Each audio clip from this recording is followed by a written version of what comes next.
Steve Smith's twin centuries in his comeback test. Ben Stokes' incredible 135 not out to help England win in a thriller. Shane Warne's ball of the century. Scott Boland's dream test debut. Nathan Lyon batting through an injury. Lyon and Pat Cummins' crucial partnership to help Australia win. You remember these iconic moments, right? Of course you do. And what ties all of them together? Yes, the Ashes. The Ashes are back, and it just isn't a cricket rivalry. It is about pride, dignity, identity, history. And this rivalry isn't just special or important to English or Australian cricket fans, but cricket fans all over the world look forward to this test series. Hello everyone, this is Rima, and today I'm here with the story of the Ashes. And of course, we start with the most cliche question: why is it called the Ashes? But you know what? No matter how many times you read or hear about the answer, it never gets old. A lot of you may already know, but for those of you who may have forgotten, let me tell you the story once again. The story dates back to 1882. England were playing against Australia in a one-off test match at the Oval. England just needed 85 runs in the fourth innings to win. Now, let's remember this. During that time, Australia were not the giants that we know today. England were clearly the favourites. But Australia pulled off a miracle. They won the match. So, the next day, a British newspaper, the Sporting Times, published a mock obituary to English cricket. And it read, "In affectionate remembrance of English cricket, the body will be cremated and the ashes taken to Australia." Now, the English team did not take this well. Then, England captain Ivo Blig promised to bring the ashes back home when the team travelled to Australia for another test series just a few months later. England kept their promise. They won the series 2-1. And following the victory, a small urn was presented to the English team. And this is how the ashes were named.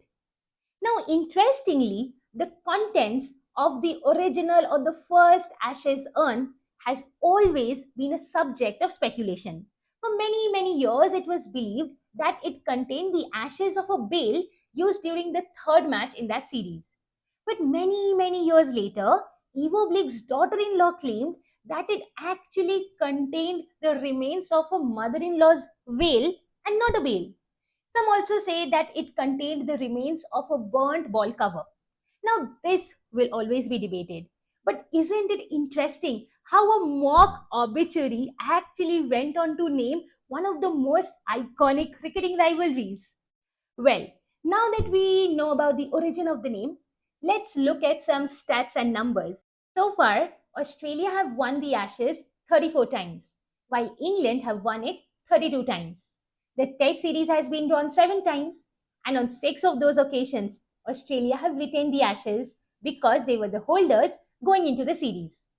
Australia have defeated England 5-0 on 3 occasions: 1920-21, 2006-7, and 2013-14. England's biggest winning margin in the Ashes came in 1978-79 when they defeated Australia 5-1 in a 6-match test series. Now on to some individual stats. So the highest run getter in the Ashes is of course none other than Sir Don Bradman with over 5k runs. And as most of you might have guessed it correctly already, the highest wicket taker is Shane Warne.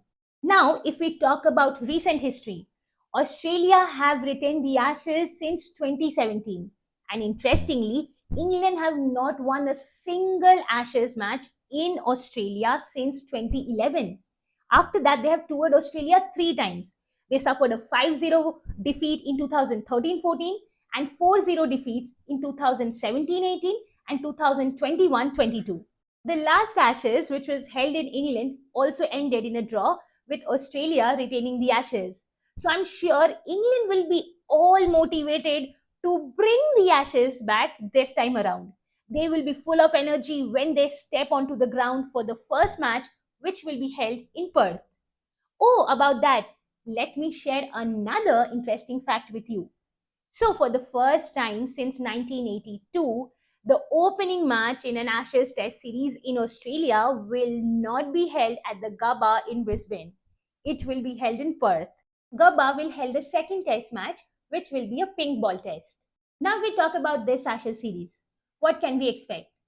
I think it is going Australia's way, and my prediction is a 3-1 win in favor of Australia.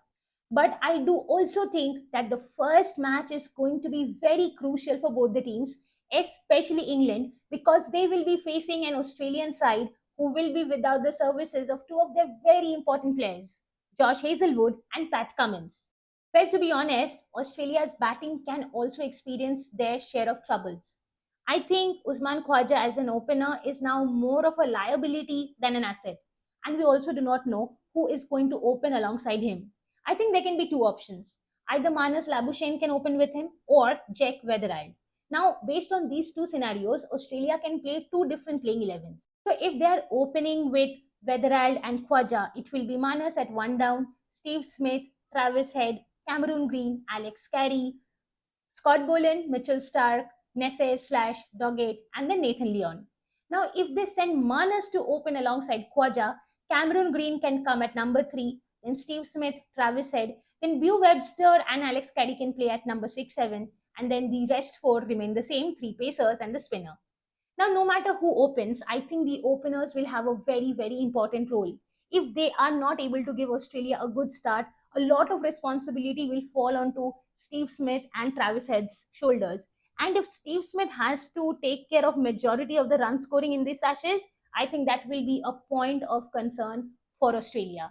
So that is the reason I want to say that England should try to go all out in this test, give their best performance, and try and win this test match, because if they win the first game, it will give them a lot of confidence and boost going further into the series.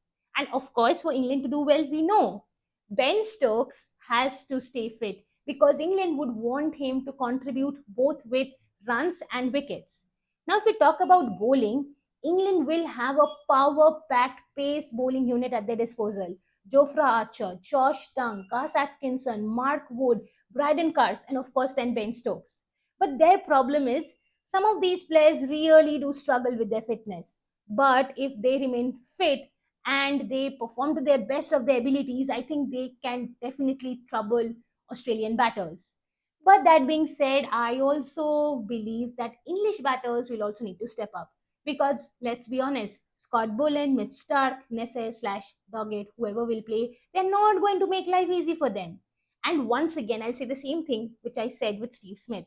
A lot of discussion is going on about Joe Root, of course, because everyone wants him to get that 100 in Australia, which he still hasn't. But again, if majority of the run scoring responsibility falls on Joe Root's shoulders, then that would also mean that England are in trouble. So for them to do well, I think at least 3-4 of their batters need to do well, score runs.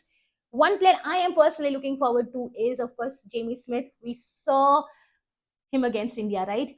Such a fearless batter. So I really want to see what he does against Australia in Australia. So, yes, as I said, both the teams will have their strengths and weaknesses, but how they navigate through them and perform to the best of their abilities is to be seen. So, yes, do not forget to tune into the first Ashes test on 21st November at I think 7:50 a.m. And yes, of course, I'll be making videos and also coming live. So please do interact and let's enjoy the Ashes together. And if you like this video, please do not forget to like it. There's a hype option, so you can also hype it. And if you have not yet subscribed to Outside Opinions, please do subscribe to Outside Opinions. Thank you.